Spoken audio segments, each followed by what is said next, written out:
Goeiemôre en baie welkom by hierdie week se oordeenkingtyd saam. Hierdie week gesels ons rondom die tema in gesprek met God. En ons teksgedeelte vir vanoggend is Matteus 6 vers 9 wat sê: Bid dan soos volg: Ons Vader in die hemel, laat U naam geheilig word. Wanneer Jesus sy disippels leer bid, het hy nie begin met versoeke, behoeftes of probleme nie. Hy het begin met God. Hy sê, ons Vader wat in die hemel is, laat U naam geheilig word.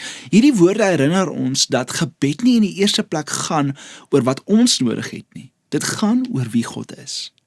Voordat ons praat oor ons uitdagings, ons drome, of selfs ons bekommernisse, moet ons onthou dat ons met die koning van die heelal praat. Die God wat die sterre geskep het, wat die see sy grens gegee het en wat die geskiedenis in sy hand hou. Die een wat luister wanneer ons bid. Het is maklik om so gemaklik met God te raak, dat ons vergeet hoe groot en hoe wonderlik hy werklik is. Ja, God is ons Vader. Ja, hy nooi ons om vrymoedig na hom toe te kom, maar hy is ook heilig. Hy is almagtig, hy is waardig om geëer te word. En ware gebed hou hierdie twee waarhede bymekaar. God is naby genoeg om ons Vader te wees, maar ook groot genoeg om aanbid te word. En wanneer ons met respek voor God kom, verander dit die manier waarop ons bid. Ons kom nie met ons eie eise nie, ons kom net met suiwer aanbidding.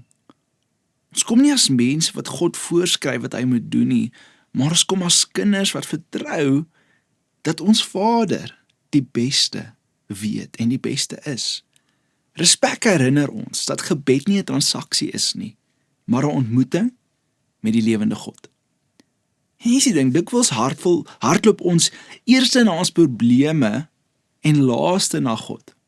Maar Jesus wys egter vir ons 'n beter manier. Hy sê begin by God, ons Vader wat in die hemel is. Fokus eers op sy grootheid, fokus eers op sy karakter en sy heiligheid. Want hoe groter God in jou oë word, hoe kleiner word die dinge wat jou bang maak. Sê vir dit vandag. Gebed begin nie by jou behoefte nie. Dit begin by God se heerlikheid.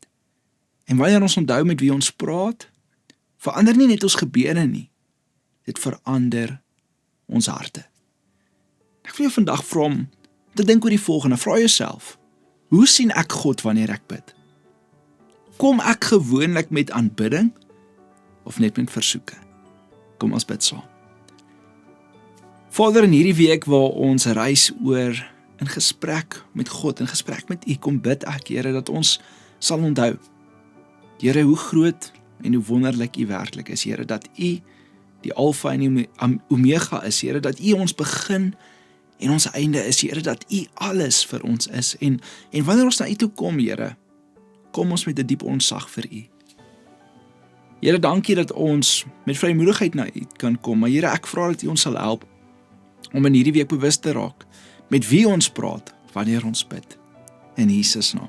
Amen. Mag jy 'n wonderlike maandag hê. Ek sien jou weer môreoggend. Lekker dag.